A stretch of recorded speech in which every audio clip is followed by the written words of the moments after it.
लोग कबीर पारख निकेतन charitable trust में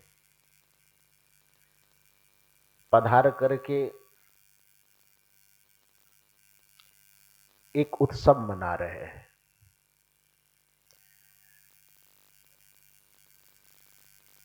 उस उत्सव को हम लोग जन्मोत्सव कह रहे हैं। वस्तुतः इस संसार में जन्म सबका होता है और जिनका जिनका जन्म होता है कोई न कोई दिन उनके लिए जन्मदिन के रूप में मनाया जाता है। लेकिन मनुष्य के जीवन की सफलता और सार्थकता जन्मदिन मनाने में नहीं है। मनुष्य के जन्म की सफलता और सार्थकता इस बात में निहित है कि वो अपने पूरे जन्म को उत्सव मना ले, उत्सव बना ले। किसी भी व्यक्ति का जीवन उत्सव कब बनता है? जब वह अपने लिए भी और दूसरे के लिए भी सुखप्रद होता है, जब वह अपने लिए भी और दूसरे के लिए भी शांतिप्रद होता है, जब अपने लिए भी दूसरे के लिए भी सहयोगप्रद होता है। जिसका जीवन स्वयं की भलाई और दूसरे की भलाई में उपयुक्त होता हो, उसका जीवन उत्सव है। जो स्वयं सुखी रहता हो और दूसरे के जीवन में सुख देने की चेष्टा करता हो, उसका जीवन उत्सव के समान है। जो स्वयं प्रसन्न रहता हो और दूसरे को प्रसन्नता देने की चेष्टा करता हो, उसका जीवन उत्सव के समान है। जो स्वयं मुक्त होने की चेष्टा करता हो और दूसरे की भी मुक्ति में सहायक हो, उसका जीवन उत्सव के समान है।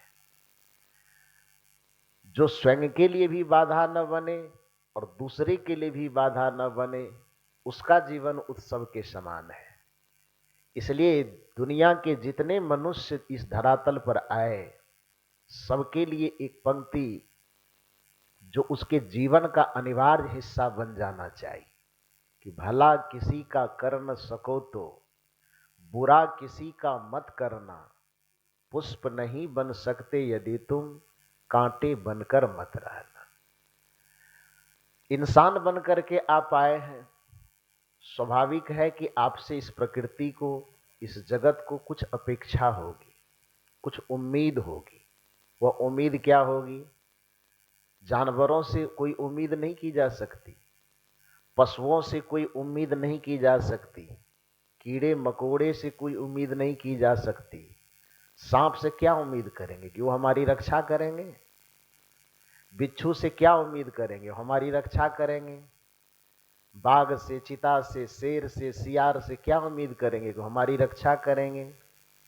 मनुष्य प्राणी जगत में सर्वश्रेष्ठ इसलिए है क्योंकि उससे इस जगत को उम्मीद है कि वो हमारे और इस प्राणी जगत में बसे हुए समस्त प्राणियों की रक्षा करेंगे। प्रकृति की रक्षा करेंगे, प्राणियों की रक्षा करेंगे, मनुष्य की रक्षा करेंगे, मानवेतर प्राणियों की रक्षा करेंगे। तो जिससे सबको सुरक्षा संरक्षा की उम्मीद है, उस पूरे धरती पर एक ही प्राणी है जिस प्राणी को मनुष्य कहा जाता है। लेकिन दुर्भाग्य की बात है कि मनुष्य अपनी भूमिका को भूल गया है और इसको सुरक्षक की भावना में, संरक्षक की भावना में जीना चाहिए। लेकिन दुर्भाग्य आज ऐसा हो गया है कि यह मनुष्य ही सबका भक्षक बन गया है। जिसकी जिसकी सुरक्षा में इसको लगाया गया, उस सब का भक्षक बन गया। उर्दू में कहा जाता है, पूछा गया किसी से कि इस संसार में मनुष्य को क्यों पैदा किया गया, तो कुछ लोगों ने जवाब दिया कि भगवान की भक्ति करने, भगवान की पूजा करने के लिए। तो शायर ने उसकी बात को काटा। उन्होंने कहा नहीं नहीं, केवल भगवान की भक्ति और पूजा करने के लिए मनुष्य का शरीर नहीं मिला। कहा क्यों? तो तर्क दिया उन्होंने, कि दर्द दिल के वास्ते पैदा किया इंसान को, वरना इबादत के लिए दर्रों बयां कुछ कम न थे। खुदा को, भगवान को, ईश्वर को अपनी पूजा ही करवाना होता तो उसकी पूजा के लिए जो फरिश्ते थे वो कम थे क्या? ईश्वर को अपनी पूजा आराधना करवाना होता तो देवता लोगों से ही करवा लेता। एक बात यह भी समझना चाहिए कि लोग देवता में और ईश्वर में फर्क नहीं समझता है। देवता और परमात्मा में मनुष्य फर्क नहीं समझता है, जबकि दोनों में बहुत फर्क होता है। 3 श्रेणी है, मानव की, दानव की और देव की। ये तीनों मनुष्य से मूल में मनुष्य है, और मनुष्य यदि अपने प्रकृति संस्कृति में जीता है तब वह देवता बन जाता है, और मनुष्य जब अपने मूल संस्कृति से नीचे उतर करके, मूल प्रकृति से नीचे उतर करके जीता है तो वह दानव बन जाता है। देव और दानव की अलग से कोई योनि नहीं होती है, अलग से कोई श्रेणी नहीं होती है। मूल है मनुष्य। मनुष्य या तो संस्कृति में जिएगा, या तो विकृति में जिएगा, या प्रकृति में जिएगा। 3 बात है। प्रकृति का मतलब होता स्वभाव, संस्कृति का मतलब होता अपने स्वभाव को संस्कारों से समन्वित करके जीना, दया के साथ जीना, क्षमा के साथ जीना, प्रेम के साथ जीना, करुणा के साथ जीना, सहनशीलता के साथ जीना, सद्भावना के साथ जीना, सहृदयता के साथ जीना। तो जिसके अंदर प्रेम, दया, क्षमा, करुणा, सहनशीलता, सत्य, अहिंसा आदि सद्गुणों का समावेश हो जाता है, ऐसे दिव्य आचरण वाले पुरुष अथवा स्त्री को देवी और देवता कहा जाता है। देवी और देवता की परिभाषा इतनी सी है कि दिव्य आचरण संपन्न पुरुष को देव कहा जाता है, और दिव्य आचरण संपन्न स्त्री को देवी कहा जाता है। जिसके अंदर ममता हो, जिसके अंदर करुणा हो, जिसके अंदर प्रेम भरा हुआ। इसलिए ईश्वर के अवतार की जब अवधारणा की गई, भगवान शंकर को देवों का देव महादेव कहा गया। क्यों कहा गया? उसके पीछे वजह यह नहीं है कि उसके गले में सर्प लटका हुआ है। देवों का देव महादेव कहने के पीछे ये वजह नहीं है कि उसके माथे पर चंद्रमा शोभता है। देवों का देव कहने के पीछे ये भी वजह नहीं है कि उसके जटा से गंगा निकलती है, बल्कि देवों के देव महादेव कहने के पीछे जो तथ्य है, जो तर्क है, वह यह है कि कर्पूर गौरम करुणावतारम। देवों का देव महादेव सभी देवों में श्रेष्ठ उनको इसलिए कहा जाता है कि वो करुणा के अवतार है। करुणा का मतलब क्या होता है? दया। करुणा का मतलब क्या होता है? प्रेम। करुणा का मतलब क्या होता है? क्षमा।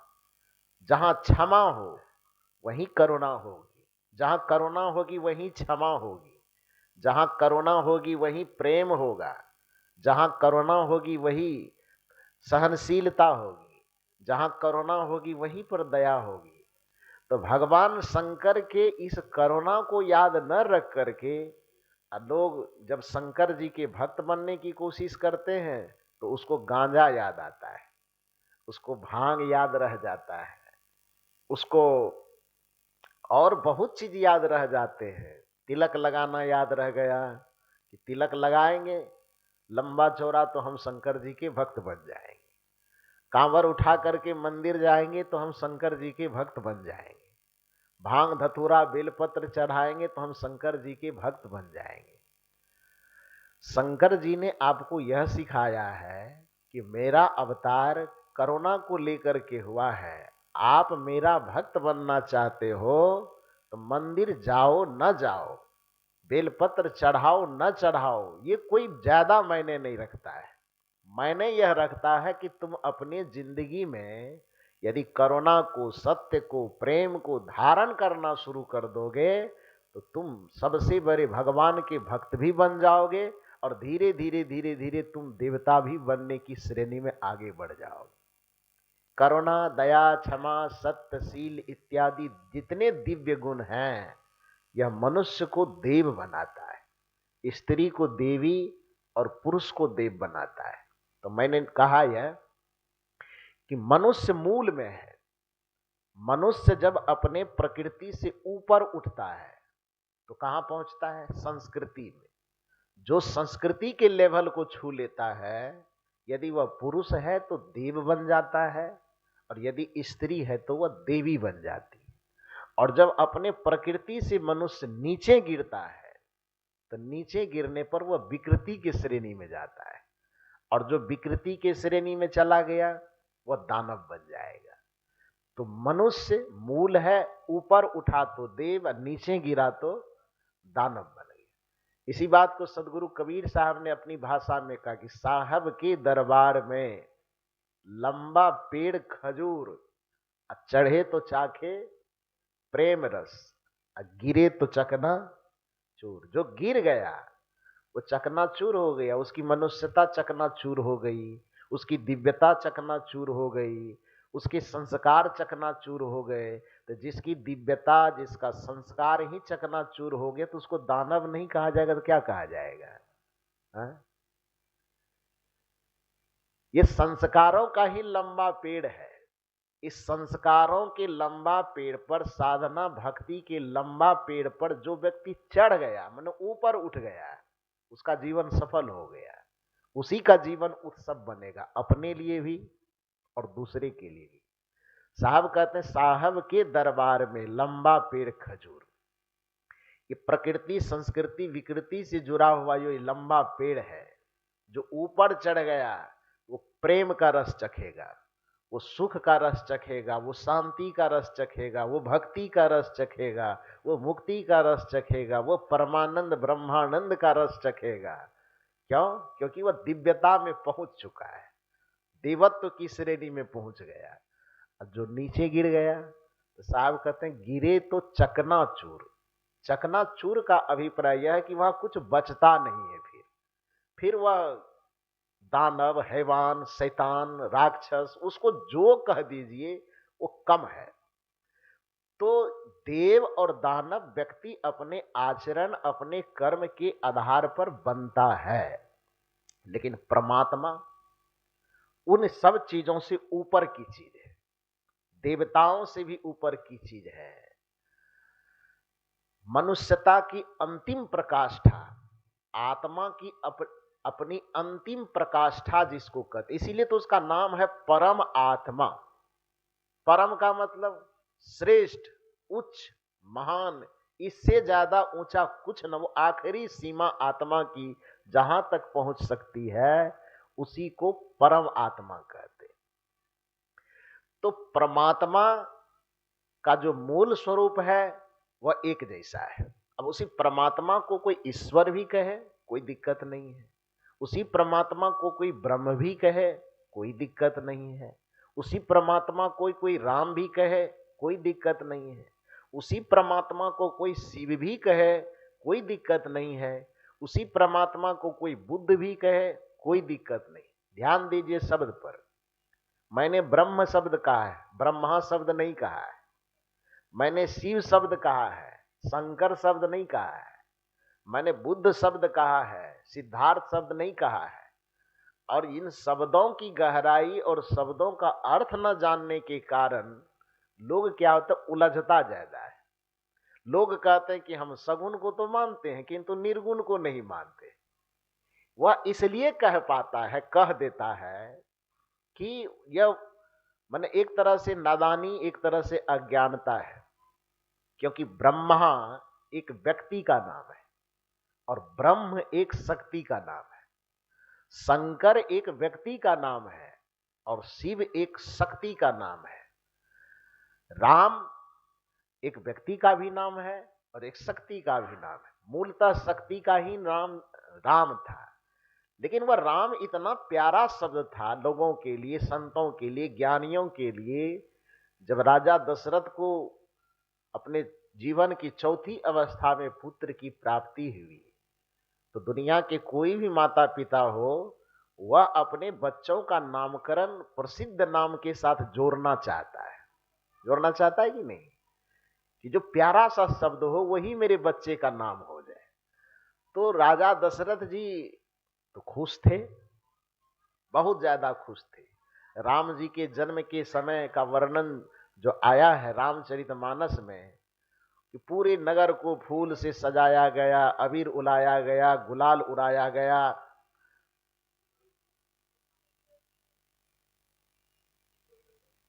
पूरे नगर को धूमधाम से ढोल नगारे बाजे के साथ एकदम लोग उत्सव मना रहे हैं। और उसमें वर्णन किया है गोस्वामी जी ने कि आदमी की बात तो छोड़िए, आकाश तक से देवता लोग फूल बरसा रहे हैं। और उसमें वर्णन करते करते गोस्वामी जी ने कहा कि ब्रह्मानंद मगन सब सुमन वृष्टि आकाश ते होई, अब ब्रह्मानंद मगन सब लोई। ये आकाश तक से फूल की वर्षा हो रही है और जिसके कारण पूरे नगर के लोग आनंद मगन से, ब्रह्मानंद, सामान्य आनंद नहीं, ब्रह्म आनंद में मगन है। तो जिसके जन्म के समय में इतना बड़ा उत्सव मनाया गया हो, पिता के साथ साथ परिवार, परिवार के साथ साथ पूरा राज्य जिसके जन्म पर खुश हो, तो उसके नाम का जब चुनाव होगा तो कोई साधारण शब्द चुनेगा लोग। उस समय जो प्रचलित नाम था तो सोचा गया कौन सा नाम प्रचलित है, कहे ईश्वर सूचक नाम राम शब्द पहले से प्रचलित है, पहले से बड़ा प्यारा नाम है। तो ऐसा किया जाए कि इसमें जो बड़े पुत्र हुए हैं उसका नाम क्या रख लिया जाए, राम रख लिया जाए। ऐसा नहीं है कि राम शब्द की शुरुआत उस दशरथ के पुत्र राम से ही शुरू हुआ, ऐसा नहीं है। राम शब्द ईश्वर के लिए, परमात्मा के लिए पहले से व्याप्त था। इसलिए कबीर साहब डंके की चोट पर कहते हैं कि कस्तूरी कुंडल बसे मृग ढूंढे बन माही, ऐसे घट घट राम है दुनिया जानत नहीं। दुनिया नहीं जान रही। जो बाहर में एक व्यक्ति का नाम राम रख दिया गया उसी में ज्यादा लोग उलझ गया। हाँ, बाहर में कोई राम है और यदि उसके आचरण अच्छे हैं, उसके विचार अच्छे हैं, उसके व्यवहार अच्छे हैं, उसके कर्म अच्छे हैं, और यदि वो हमारे भारतीय मानव समाज की परंपरा में, पीढ़ी में हमारे पूर्वज रह चुके हैं, तो निश्चित रूप से उनके अच्छे आचरणों का अनुकरण करना चाहिए, उसके अच्छे आचरण को अपने जीवन में उतारना चाहिए। लेकिन किसी के अच्छे आचरण को उतारना, किसी के अच्छे आचरण को अपने जीवन में शामिल करना एक अलग बात है, और मुक्ति पाना, शांति पाना, मोक्ष पाना, कल्याण पाना एक अलग बात है। मुक्ति, मोक्ष, कल्याण, निर्वाण जो होगा वह जिस राम के भजन से होगा, वह राम बाहर वाला राम नहीं है, वह राम सबके अंतःकरण में विद्यमान है। जिस राम के भजन के बगैर कबीर साहब ने कहा है कि जीवन का उद्धार संभव नहीं है। केवल कबीर साहब नहीं, दुनिया के जितने साधना संपन्न महापुरुष हुए, आज भी हैं, आगे भी होंगे, सब वह कहेंगे कि उस राम का भजन करो। वह राम कौन सा है? जिस राम के बारे में आम जनमानस भी जानता है कि जब आदमी मर जाता है और उसको चार आदमी कांधे पर उठा करके ले जाता है श्मशान घाट की ओर, तो सनातन संस्कृति में उस लाश के पीछे, उस मुर्दे के पीछे लोग नारा लगाते हैं, राम नाम सत्य है, सबका यही गत है। गत मने स्थिति, गत मने ये मने स्थिति, ये समस्या सबके साथ आने वाली है। यही कहा जाता है कि ये मृत्यु की समस्या केवल यही मर गया ऐसी बात नहीं है। ये गति, ये स्थिति जितने भी लोग हैं सबकी आएगी। तो राम नाम सत्य है, सबका यही गत है, ये जो नारा लगाते हैं पीछे में, तो उस समय राम नाम सत्य है किसके लिए कहते हैं? अयोध्या वाले के लिए, कि जो राम अभी तक इसको जिंदा किया हुआ था वो राम अब चला गया, उस राम का नारा लगाते हैं। जो राम अभी तक इसको किसी का पिता, किसी का भाई, किसी का मित्र, किसी का सखा, किसी का संबंधी, किसी का रिश्तेदार अभी तक बना करके रखा था, आज वह राम इसके हृदय से क्या हुआ, निकल गया। जिस राम की सत्यता को आज तक नहीं समझ पाए लोग, उस राम के चले जाने पर जो अब तक किसी का बाप, नाना, दादा, काका, मामा बना हुआ था, वह राम चले जाने के बाद यह सिर्फ और सिर्फ एक मुर्दा रह गया, यह सिर्फ और सिर्फ एक लाश रह गया, यह सिर्फ एक शव हो गया, तो वो चला गया। तो कहने का ये अभिप्राय है कि ब्रह्मा एक व्यक्ति का नाम है, लेकिन ब्रह्म प्रत्येक व्यक्ति की चेतना में समाहित जो शक्ति है उसको ब्रह्म कहा जाता है। ब्रह्मा जो चित्र में देखते हैं 3 माथा 4 माथा, वो ब्रह्मा देव की श्रेणी में आता है, लेकिन ब्रह्म परमात्मा की श्रेणी में आता है। शंकर देव की श्रेणी में आता है, लेकिन शिव तत्व जो है वो परमात्मा की श्रेणी में आता है। राम के लिए इसलिए कबीर साहब ने कहा, कबीर साहब से पूछा कि आप भी राम राम करते हैं और पहले से सगुन मार्ग में भी राम राम राम राम चलते आ रहा है, तो आपके राम में और उनके राम में कोई अंतर है? कबीर साहब ने कहा अंतर है। कहा क्या अंतर है?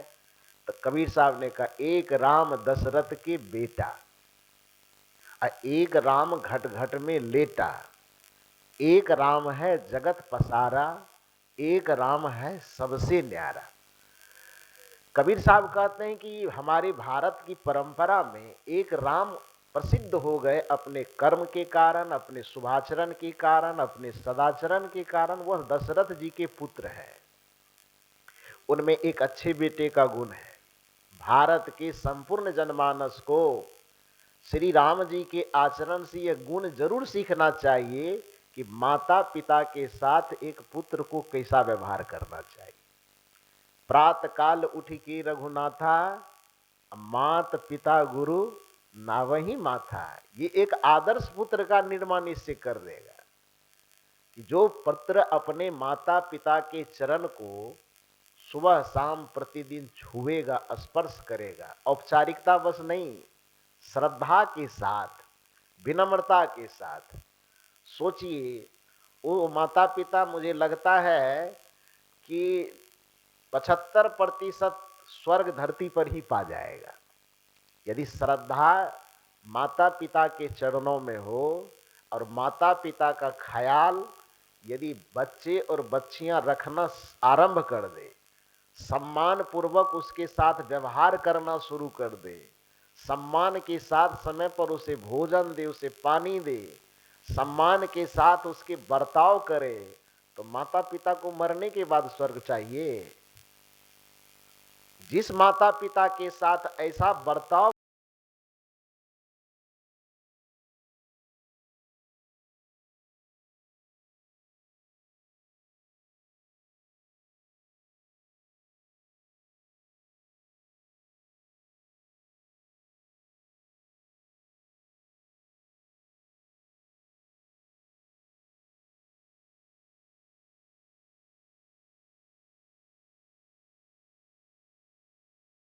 व्यवहार में कोमलता और समरसता हो, जहां पर एक दूसरे के हृदय से परस्पर का प्रेम प्रवाह होता हो, वो घर, वो नगर, वो परिवार स्वर्ग के समान है।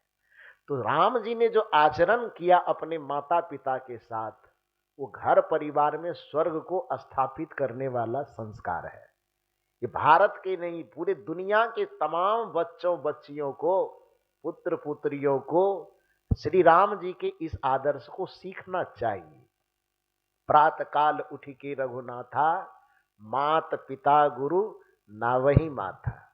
आयसु मांग करही पुर काजा, अब देख चरित हर्षई मन राजा। इसी जगह पर दानव का आचरण बताते हुए कहा गया कि मात पिता माने नहीं देवा। देखिए देव का आचरण क्या है कि माता पिता को प्रणाम करे, उनकी सेवा करे और माता पिता से आज्ञा लेकर के उनके भाव के अनुसार भी कुछ आचरण करना चाहिए। आयसु मांग, आयसु का अर्थ यहां आज्ञा है। आयसु मांग करही पुर काजा, घर के काम काज करने से पहले, काम तो करना ही है, लेकिन उससे पहले माता पिता से यदि पूछ ले एक बार, तो माता पिता को भी हृदय में लगता है कि जो भी काम कर रहा है मुझसे पूछ करके कर रहा है, तो उनको भी एक उमंग आता है, उनको भी एक साहस आता है। भले ही दूर में रह करके हम लोग माता पिता से अलग हुए कितना दिन हो गया, ये लगभग मेरा 2000 और ये 25-26 चल रहा है, तो 26 शुरू ही हुआ है तो 25 वर्ष मान लीजिए, 25 वर्ष हुआ है। 21 वर्ष से तो मैं यहीं पर हूं। 2004 में कहलगांव की धरती पर आया था और ये 25 संपन्न हो गया, तो सीधी सी बात है कि 21 वर्ष मेरा यहां पर गुजरा। इससे पहले 4 वर्ष और इस आश्रम में, उस आश्रम में, गुरुद्वारा में, जहां भी रहना हुआ, तो 4 वर्ष उधर और 21 वर्ष कहलगांव में, तो 25 वर्ष अलग होने से हुआ। स्वाभाविक है कि 25 वर्ष से माता पिता को न तो मैं कभी खाना खिला पाया हूं, न कभी उसके चरण में तेल लगा पाया हूं, न और कोई काम कर पाया। लेकिन माता पिता मुझसे नाराज होंगे क्या? नहीं नाराज है। क्यों नहीं नाराज है? क्योंकि सैकड़ों किलोमीटर दूर रहने के बावजूद भी ऐसा कोई सुबह, ऐसा कोई शाम नहीं होता है, क्योंकि अब तो आप कितना भी दूर रहिए, ऐसा यंत्र आपके हाथ में है कि आप अमेरिका में रह कर भी भारत के करीब रह सकते हैं। हजारों किलोमीटर दूर रह करके भी आप करीब रह सकते हैं। 24 घंटे में आप जो भी काम कर रहे हैं, जिसके लिए कर रहे हैं, वो अलग बात है। 24 घंटे में कम से कम 2 मिनट माता पिता के लिए समय निकाल लो और इतना सा पूछ लो कि समाचार बढ़िया है कि नहीं है। भोजन का समय हो, उसे एक बार पूछ लोगी भोजन वगैरह किए हैं कि नहीं किए हैं। इतना सा पूछ लेने मात्र से माता पिता को और कुछ नहीं चाहिए। अपने बच्चों से और क्या चाहिए? सम्मान चाहिए, विनम्रता चाहिए, श्रद्धा चाहिए। इससे ज्यादा माता पिता को अपने बच्चों से कुछ नहीं चाहिए। चाहिए क्या? नहीं चाहिए। बाकी खाना कौन नहीं खाता है? सब खाता है। पानी कौन नहीं? जब तक सांसें चलती है किसी न किसी विधि से खाना खा ही लेता है। जब तक सांसें चलती है किसी न किसी विधि से कपड़ा पहन ही लेता है। भूख के कारण ज्यादा आदमी परेशान नहीं है। एक नीति का वचन है, किसी संत ने बड़ा सुंदर कहा है कि आदमी इस संसार में परेशान है तो भौतिक विपन्नता के कारण नहीं, भौतिक गरीबी के कारण मनुष्य ज्यादा परेशान नहीं है। ज्यादा परेशान है वह अपनी आध्यात्मिक गरीबी के कारण। भौतिकता की गरीबी को तो कदाचित लोग फैक्ट्री में, दुकान में, मकान में, खेत में, खलिहान में कहीं भी परिश्रम करके भौतिक गरीबी को दूर कर सकता है वो। लेकिन यदि किसी के पास आध्यात्मिक गरीबी है, संस्कार की गरीबी है, तो संस्कार की गरीबी को कोई फैक्ट्री में जाके कैसे कम कर सकेगा? उस संस्कार की गरीबी को कोई व्यक्ति रोड पे काम करके कैसे खत्म कर सकेगा? उस संस्कार की, उस आध्यात्मिक गरीबी को दुनिया के किसी भी जगह पर नहीं मिटाया जा सकता। भौतिक गरीबी को मिटाने के लिए बहुत सारे स्थान हैं, लेकिन आध्यात्मिक और संस्कार की गरीबी को मिटाने के लिए मात्र एक जगह है। उस जगह का नाम सत्संग का स्थान है। उस गरीबी को मिटाने वाले को गुरुदेव कहा जाता है। जब आप गुरुदेव के शरण में आते हैं तभी वह आपके आध्यात्मिक गरीबी को मिटा पाता है, तभी वह आपके संस्कार की गरीबी को, संस्कार की लाचारी को मिटा करके आपको संपन्न कर देता है। तो इसलिए कहने का ये अभिप्राय है मेरा कि सदगुरु कबीर साहब ने कहा कि जिसके अंदर अच्छे संस्कार हो उसके संस्कारों का अनुकरण करना चाहिए। कवियों ने, लेखकों ने श्री राम जी का जो आचरण बताया है वह संपूर्ण मानवता के लिए अनुकरणीय है कि प्रातः काल उठी के रघुनाथा, मात पिता गुरु नावही माथा। तो गुरु माता पिता के चरण में माथा नवाने का ये मतलब केवल इतना ही नहीं निकालना चाहिए कि हम पास में रहेंगे तो उनके चरण में माथा झुकाएंगे। दूर में भी रहें आप तो श्रद्धा प्रेम से केवल 2 शब्द बात भी कर ले सुबह शाम, तो ये बात करना भी एक तरह से उनके चरण में माथा शीश झुकाना हुआ। विनम्रता का प्रदर्शन करना, श्रद्धा और सम्मान का प्रदर्शन करना भी माता पिता के चरणों में शीश झुकाना है।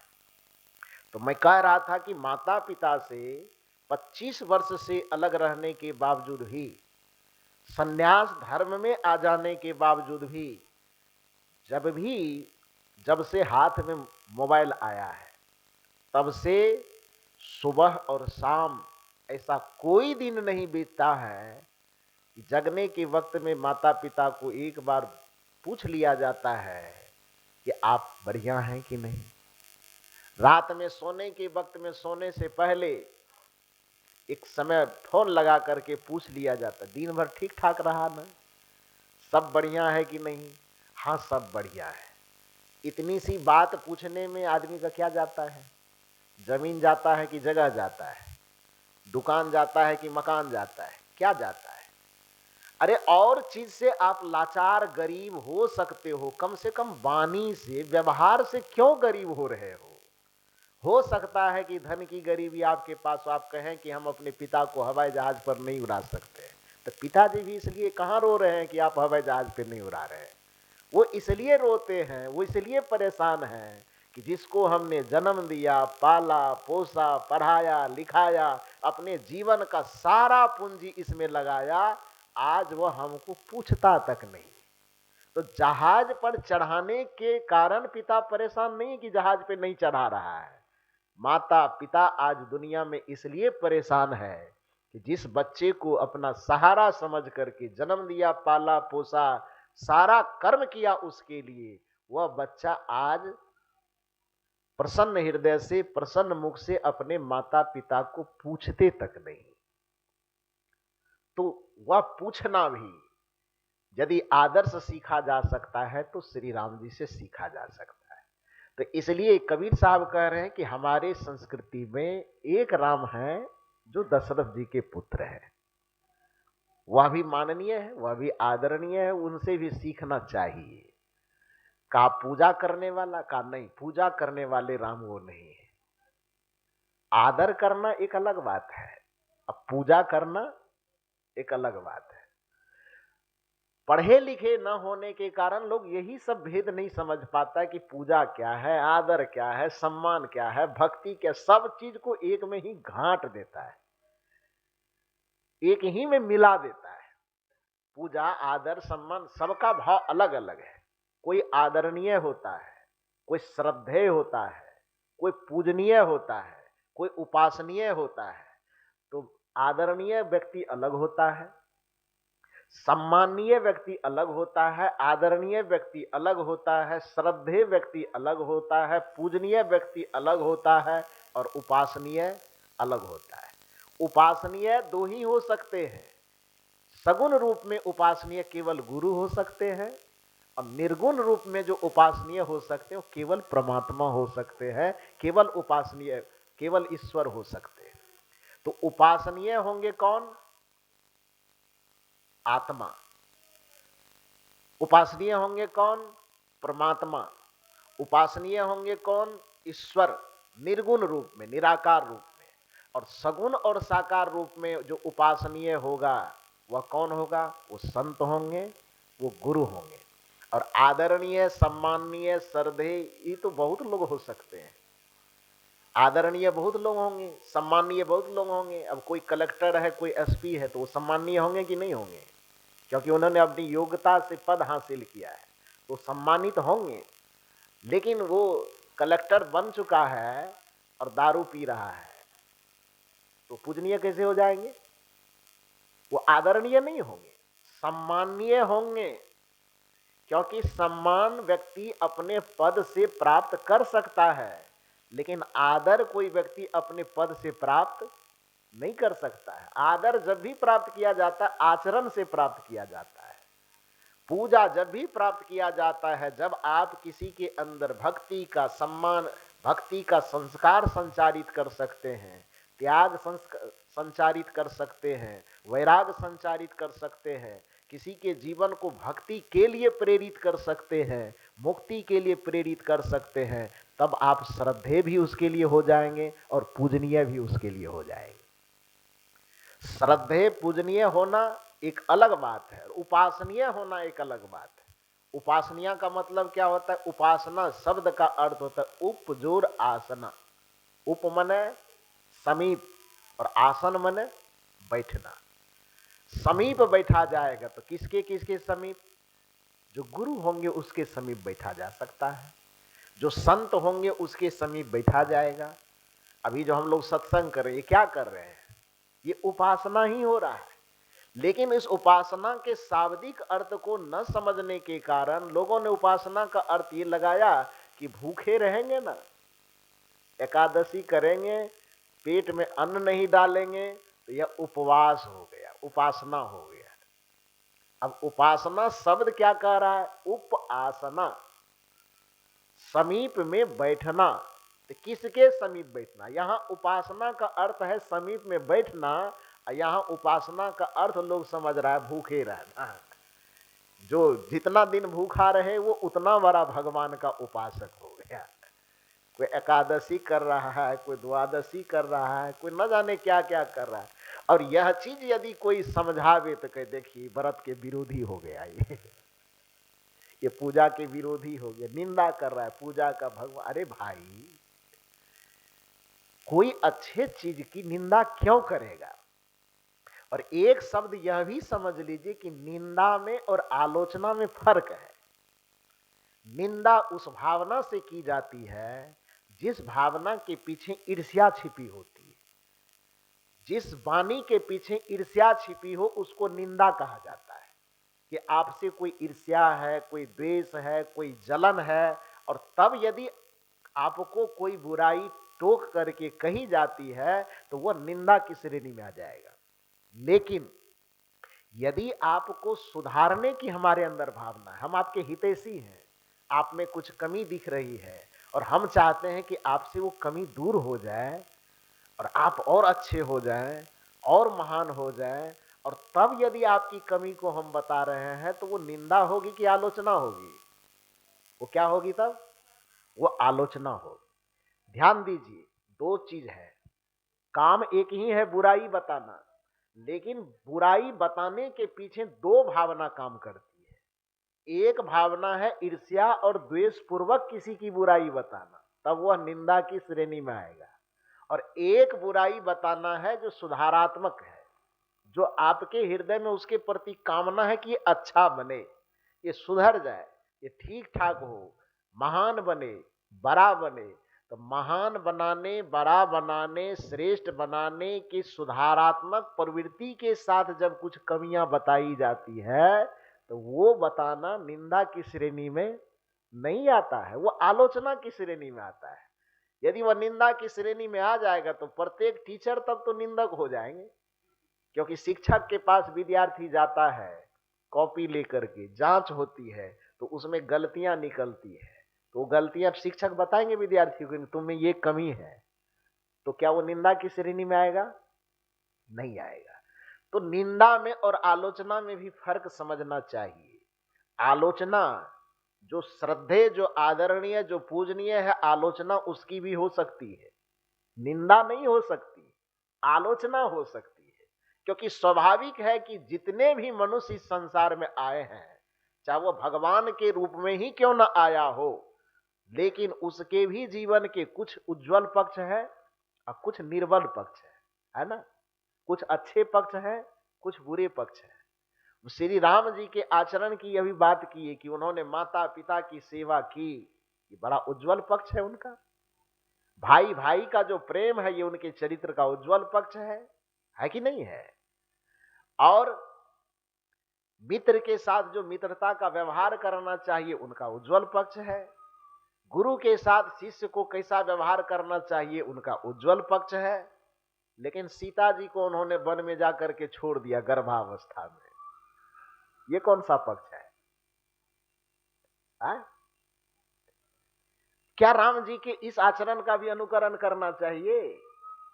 राम जी ने ऐसा किया तो उसके ऐसा करने पर यदि भारत या दुनिया के प्रत्येक पति यह आचरण का अनुकरण करने लगे कि किसी आदमी की जरा सा कानाफूसी करने पर, कुछ निंदा शिकायत कर देने पर पति और पत्नी के बीच में मतभेद होने लगे और सबको जंगल में छोड़ा जाना लगे, तो दुनिया की स्थिति क्या हो जाएगी?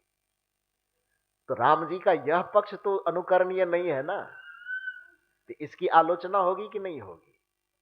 राम जी के सामने समस्या गई कि बाली और सुग्रीव में मतभेद है, आप हमको राजगद्दी दे दीजिए, और राम जी ने बिना सोचे विचारे बाली का वध कर दिया।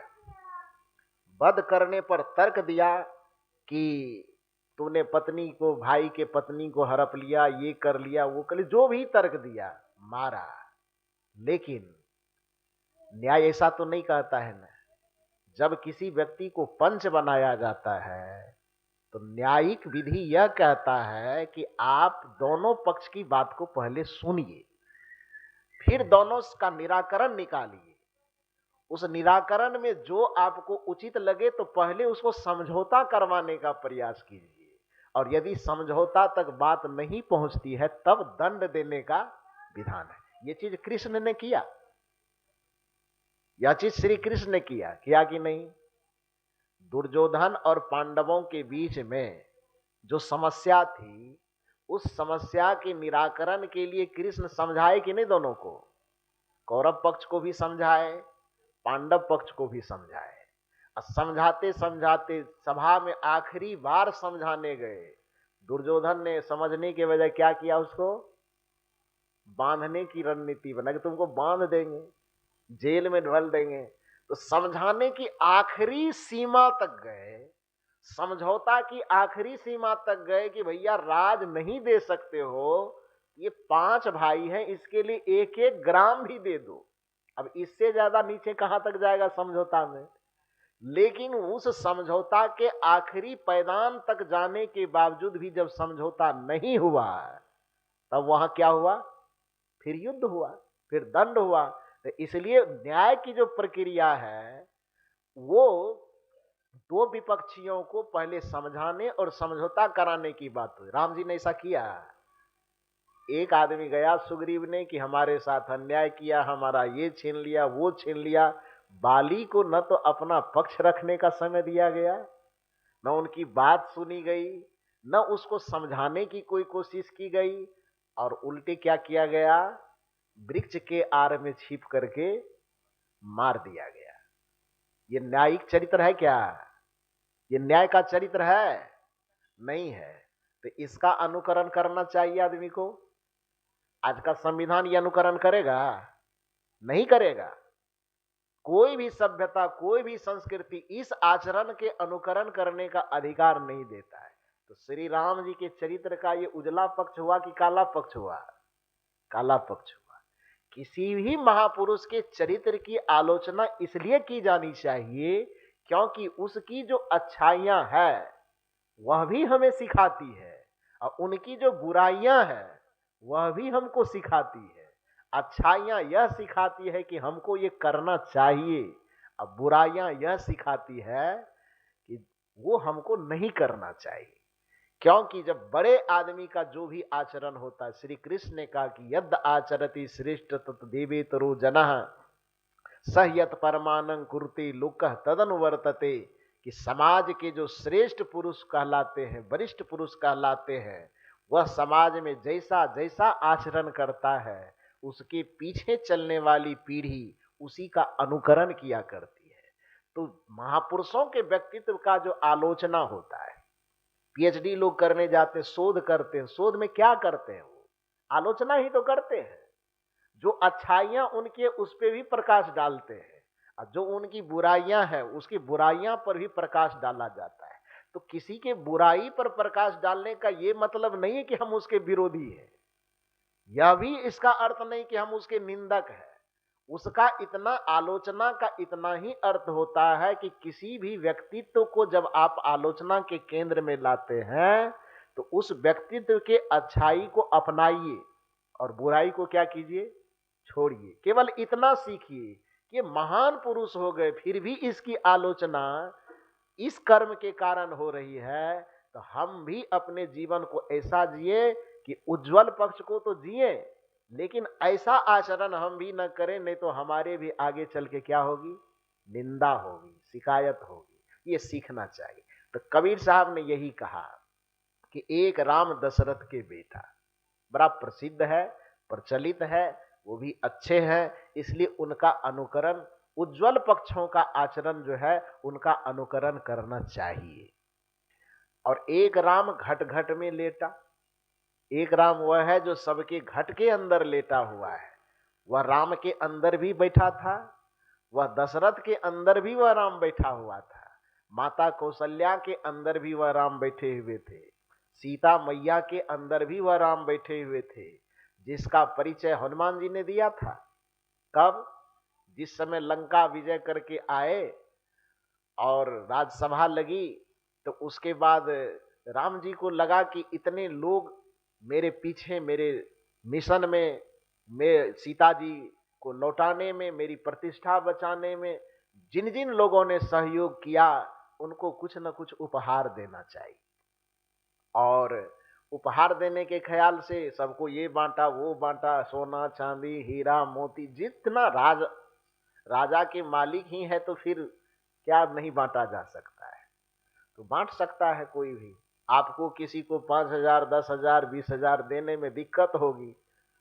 नीतीश कुमार राजा थे, एक ही बार में कहा कि 1 करोड़ लोगों को 10-10 हजार दे देना है। खाता में चला गया, गया कि नहीं गया? तो जो राज पर अधिकारी होते हैं वो कितना बांट सकते हैं, क्या बांट सकते हैं, ये कहना मुश्किल है। तो सोना चांदी हीरे जवाहरात जितना था बांटा, लोगों को दिया।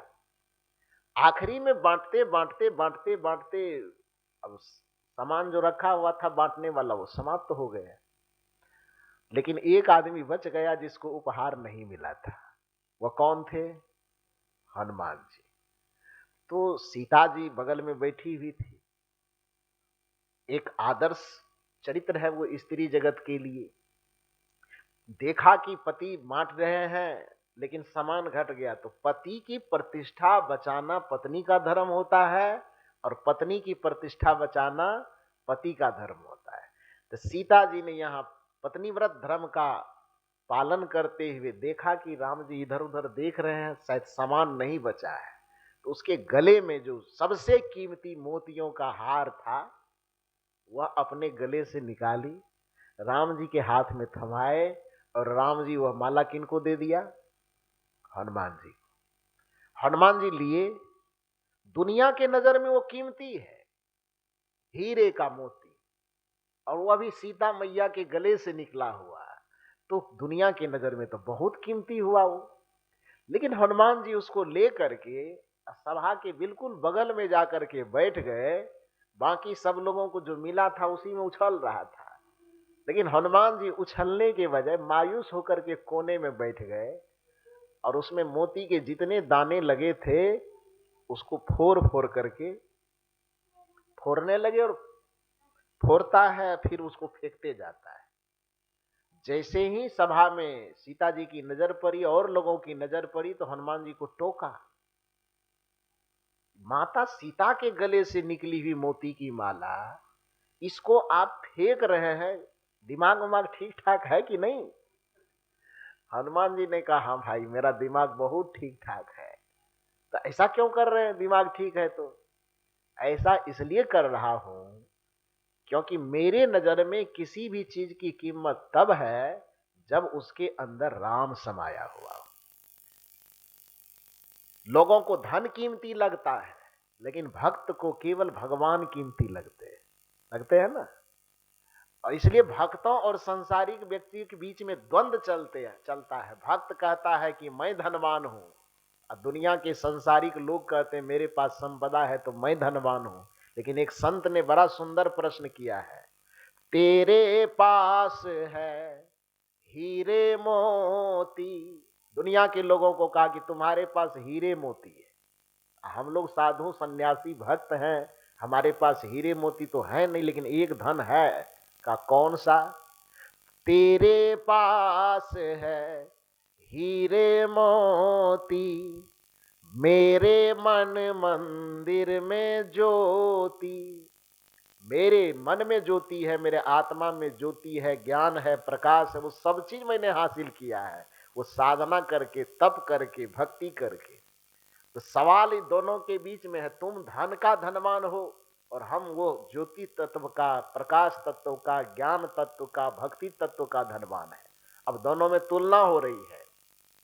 तेरे पास है हीरे मोती, मेरे मन मंदिर में ज्योति, कौन हुआ धनवान रे बंदे, झूठी तेरी शान।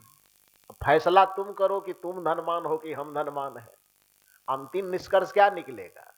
जिसके अंदर भक्ति की संपदा है, जिसके अंदर ज्ञान की संपदा है, जिसके अंदर त्याग, वैराग, साधना, संयम की संपदा है, जिसके अंदर राम नाम धन पाने का जो सामर्थ्य है, पा लिया है, वह धनवान होगा। क्यों?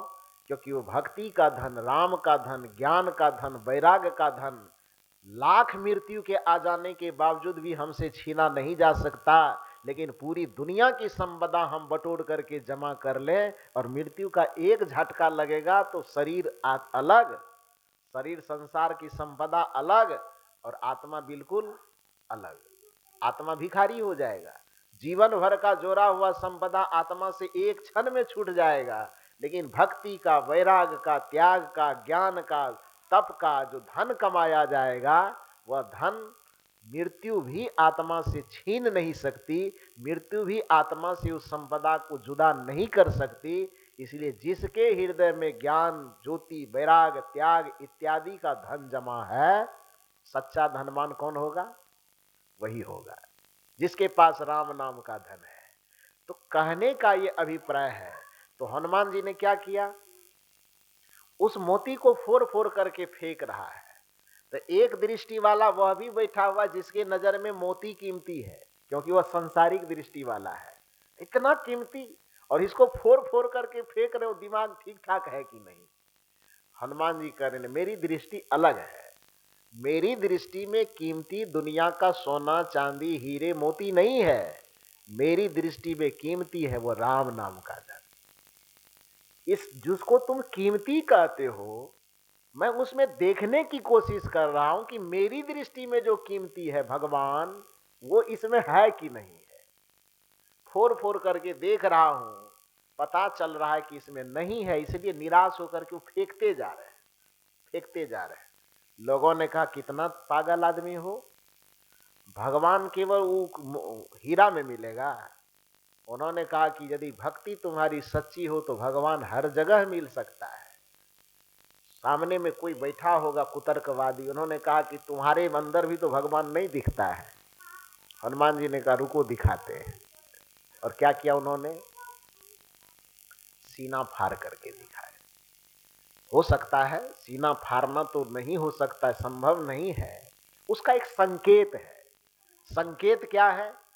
कि वह अपने अंदर यदि आपको दृष्टि प्राप्त हो तो हृदय के अंदर ही उस भगवान को दिखाया जा सकता है। तो जो भगवान, जो परमात्मा हनुमान के अंदर में हो सकता है, वह परमात्मा आपके अंदर में क्यों नहीं हो सकता है? हो सकता है ही नहीं।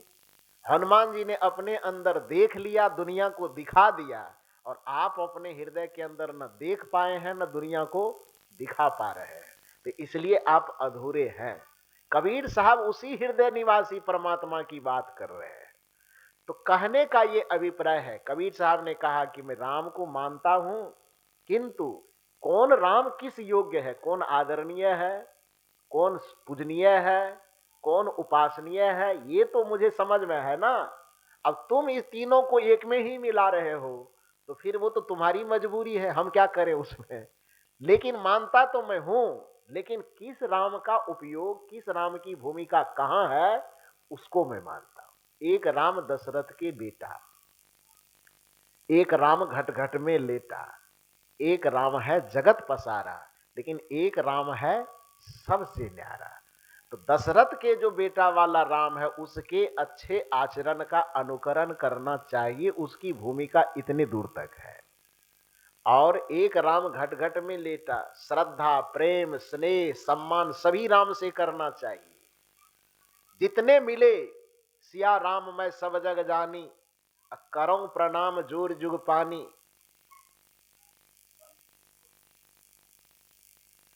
जितने राम मिले सब राम से प्रेम कीजिए, जितने राम मिले सब राम से श्रद्धा कीजिए, जितने हृदय निवासी राम नजर के सामने में आवे सबको आदर कीजिए, सबका सत्कार कीजिए, सबसे प्रेम कीजिए। यही तो कबीर साहब कहना चाहते हैं कि एक राम घट घट में लेता, जितना घटवासी दिखाई दे रहा है सब में राम है। और यही गोस्वामी जी ने कहा सिया राम मैं सब जग जानी, जगत के जितने भी प्राणी दिखाई देते हैं सबको सीता और राम के रूप में देखो। आज जब निज प्रभु मैं देखो जगत, तो केही सन करो विरोध। जब सबको अपने सिया और राम के जैसे देखोगे तो फिर ईर्ष्या द्वेष कलह बेईमानी शैतानी हैवानी फिर किसके साथ करोगे।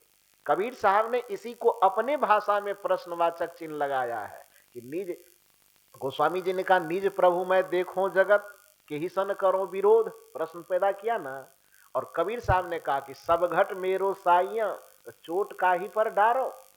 यदि सब घट के अंदर हमारा ही परमात्मा बैठा हुआ है तो फिर तुम चोट किसके ऊपर कर रहे हो, मना परेशान किसको कर रहे हो, किसको किसके साथ तुम बेईमानी कर रहे हो, किसके साथ तुम शैतानी कर रहे हो, किसके साथ हैवानी कर रहे हो। तो गोस्वामी जी ने भी वहां प्रश्न लगा कि निज प्रभु मैं देखो जगत, तो केही सन करो विरोध। कबीर साहब ने प्रश्न पैदा किया कि सब घट मेरो साइया, तो चोट का ही पर डारो। दोनों का प्रश्न एक है ना, सगुन वाले गोस्वामी जी का भी, निर्गुण वाले कबीर साहब का भी प्रश्न एक है मानव समाज से। वो कह रहे हैं कि यदि परमात्मा को सबके घट के अंदर देख रहे हो तो कहीं सन करो विरोध, फिर विरोध किससे करते हो।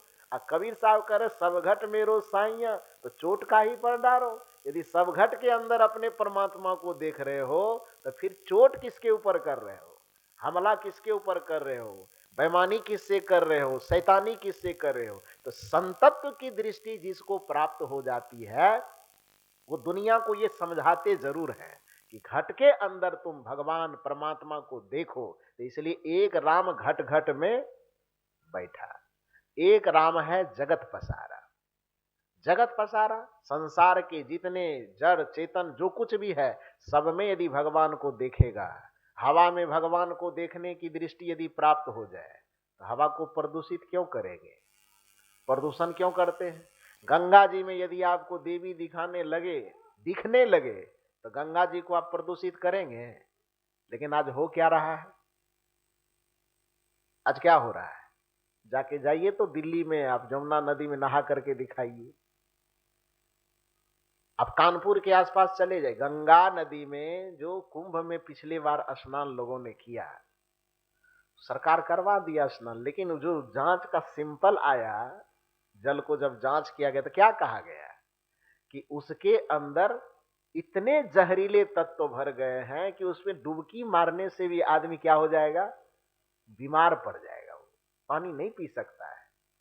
मतलब जिस गंगा को हमें स्वच्छ रहना चाहिए उस गंगा में हमें वह रामैया राम, वह भगवान, वह परमात्मा की झलक नहीं मिल रही है तो हम उस गंगा को क्या कर रहे हैं, गंदा कर रहे हैं। वृक्षों में हमें भगवान नहीं दिखाई दे रहा है तो हम क्या कर रहे हैं, अंधाधुन उसको काटते चले जा रहे हैं और फैक्ट्री लगाते चले जा रहे हैं और सब चीज जो नहीं करना चाहिए वही कर रहे हैं। तो संतों का जो ये दर्शन है, दृष्टिकोण है, एक राम है जगत पसारा। जड़ात्मक सृष्टि में भी अपने भगवान को देखो तभी तुम उसके साथ छेड़छाड़ नहीं कर पाओगे। यदि भगवान को नहीं देखा तो क्या हो जाएगा, इतना छेड़छाड़ करोगे कि पूरी प्रकृति तहस नहस हो जाएगी, होगी कि नहीं होगी। तो हवा में भगवान को देखने का मतलब ये नहीं कि हवा के सामने आरती उतारना, हवा में भगवान को देखने का ये मतलब नहीं कि हवा का भी एकदम एक मूर्ति बना दीजिए और उसके सामने अगरबत्ती जलाइए। नहीं नहीं नहीं, हवा को देवता मानने का मतलब कि हवा को आप प्रदूषित न कीजिए, बस ये हवा की पूजा हो गई। आप गंगा जी को पूजा करने का ये मतलब नहीं कि गंगा जी के सामने जाके आरती कीजिए, जैसा कि आज लोग कर रहा है। गंगा जी को, गंगा की पूजा करने का ये अभिप्राय कि आप अपने आचरण से, अपने क्रियाकलाप से गंगा जी को गंदा मत कीजिए, यही गंगा की पूजा है। वृक्ष की पूजा करने का ये मतलब नहीं कि पीपल में जाके धागा बांधिए। वृक्ष की पूजा करने का ये मतलब नहीं कि उसके सामने लड्डू प्रसाद चढ़ाइए, दिया अगरबत्ती जलाइए। वृक्ष की पूजा करने का मतलब यह कि यदि अत्यंत आवश्यक न हो तो वृक्षों को काटिए मत, और यदि एक काटना ही पड़ रहा है मजबूरी में कोई कारणवश, तो आप एक काटने के पहले आप 10 लगा दीजिए। जो 10 आपने लगा दिया और मजबूरन एक को आपने काट दिया, तो फिर आपको पाप नहीं लगेगा। तब वहां क्या हो गई? वृक्षों की पूजा हो गई। लेकिन यहां पर जो वृक्ष को जितना काट सकता है वो वृक्ष का उतना बड़ा पुजारी बना हुआ है। जो पहाड़ों को जितना काट सकता है वो पहाड़ का उतना बड़ा पुजारी बना हुआ है। जो गंगा को जितना गंदा कर सकता है वो गंगा दिन भर गंदा करे या शाम को आके आरती कर दे, बस वो गंगा जी का पुजारी हो गया। कबीर साहब कहते नहीं, पूजा के अर्थ को समझो। जड़ की पूजा अलग तरीके से, चेतन की पूजा अलग तरीके से, समान मनुष्य की पूजा अलग तरीके से, संत और गुरुजनों की पूजा अलग तरीके से, और परमात्मा की पूजा अलग तरीके से।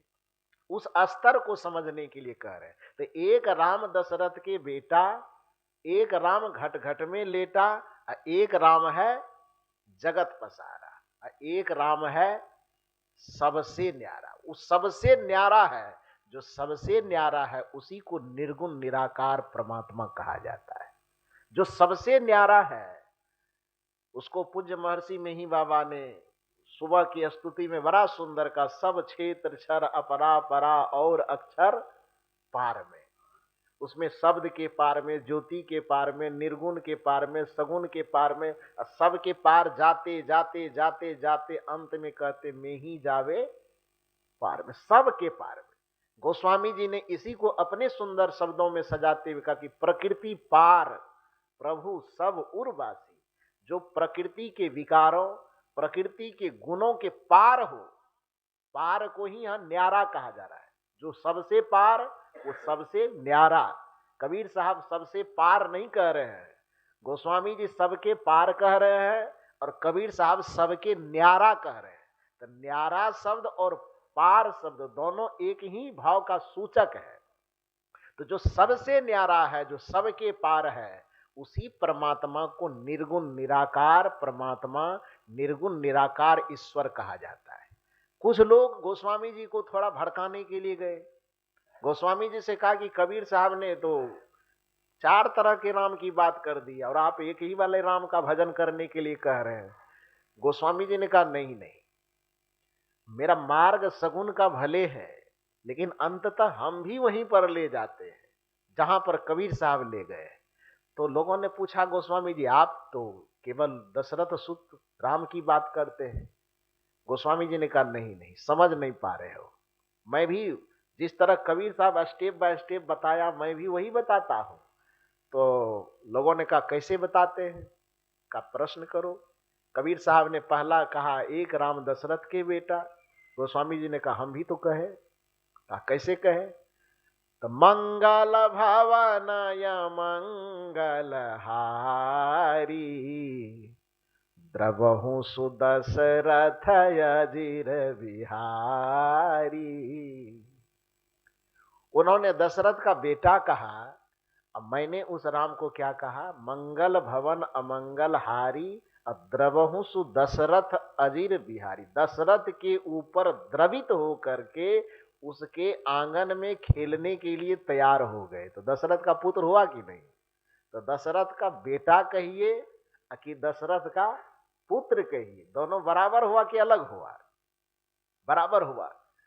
फिर गोस्वामी जी से कहा कबीर साहब ने एक राम और कहा। कहा कौन राम? कहा उन्होंने कहा एक राम घट घट में लेटा।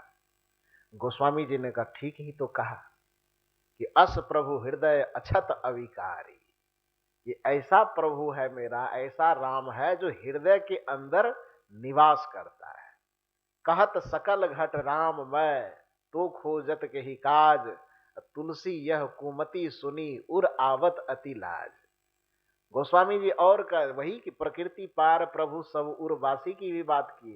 तो हृदय के अंदर निवास करने वाले राम की घोषणा गोस्वामी जी भी किए।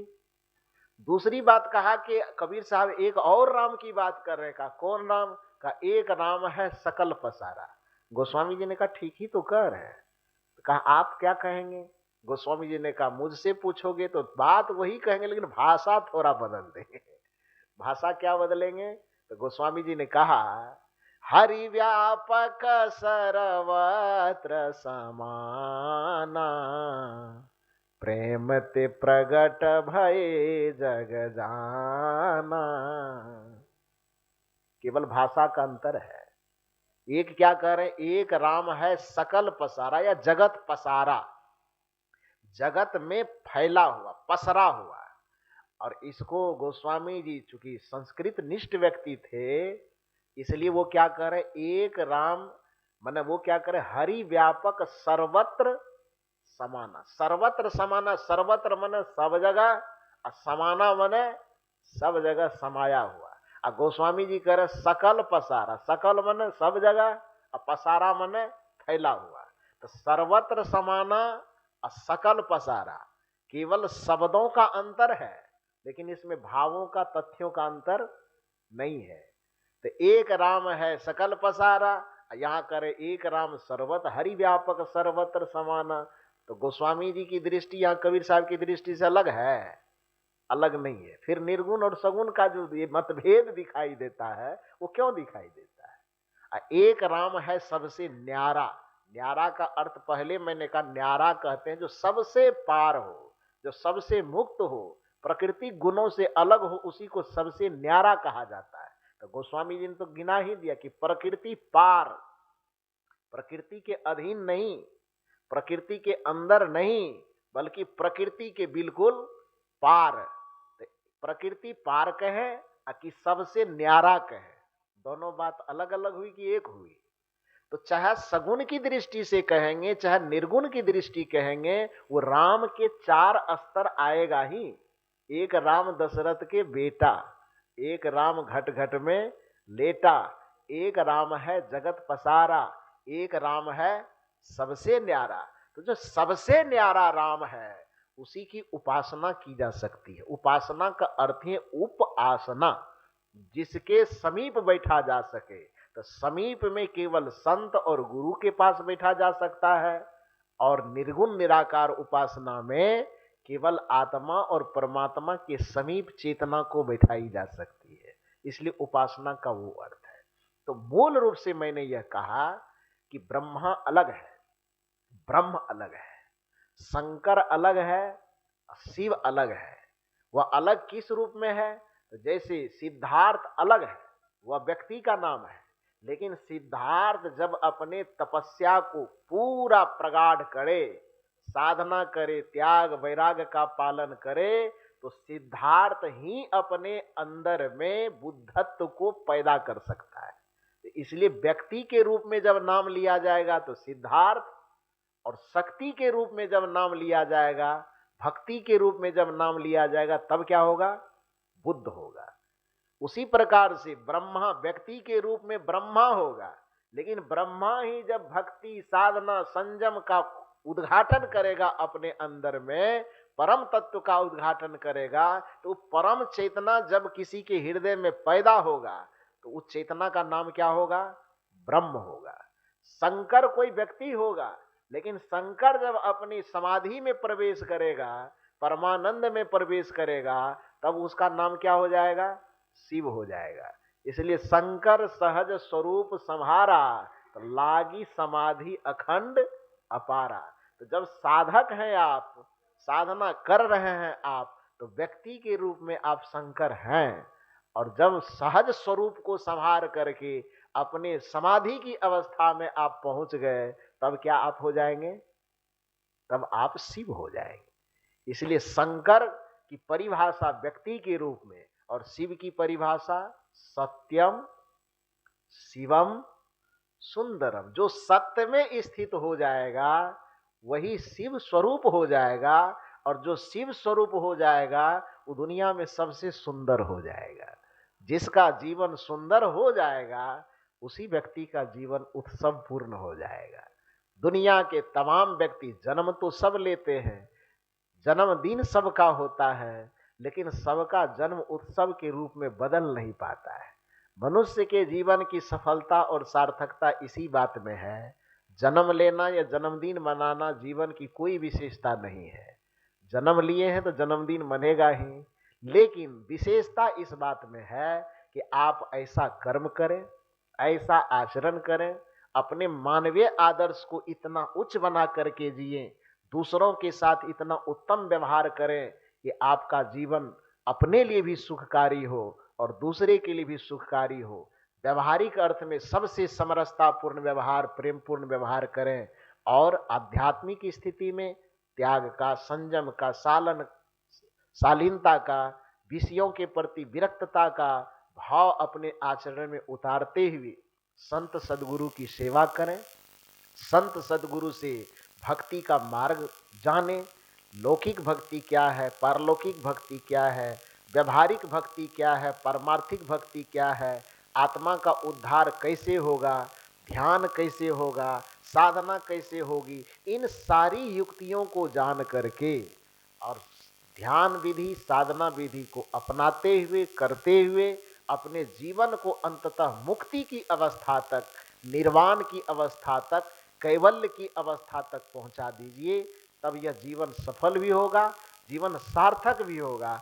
और जिसने जीवन की सार्थकता और सफलता दोनों हासिल कर ली, उसका जीवन उत्सव ही नहीं महोत्सव बन गया। बस आज आप लोग मेरे जन्मदिन के बहाने यहाँ पर पहुँचे हैं। वैसे मेरा जन्म इतना ज़्यादा महान नहीं है कि मेरा जन्मोत्सव मनाया जाए, हम तो जन्मदिन मनाने के काबिल भी नहीं हैं। लेकिन आप लोग इतनी ठंडी में इतने इतने दूर से, कोई उत्तर प्रदेश से आए हैं, कोई बिहार के अन्य अन्य जिलों से आए हैं, और ख़ास करके हमारे साधु समाज, हमारे प्रिय भाई सत्यम जी दानापुर से, पटना से आए हैं। जन्म स्थान तो इनका इधर ही है, लेकिन अभी इनका रहना पूज्य श्री ओमानंद बाबा के साथ, जो शाही स्वामी जी महाराज के परम प्रिय शिष्य हुआ करते थे, है भी अभी, तो वहाँ पर रहते दानापुर में, उनके साथ में आपका रहना हो रहा है और आप यहाँ पर आए हैं। बहुत बहुत आपको धन्यवाद। मध्य प्रदेश से कौन आए हैं? आप आए हैं?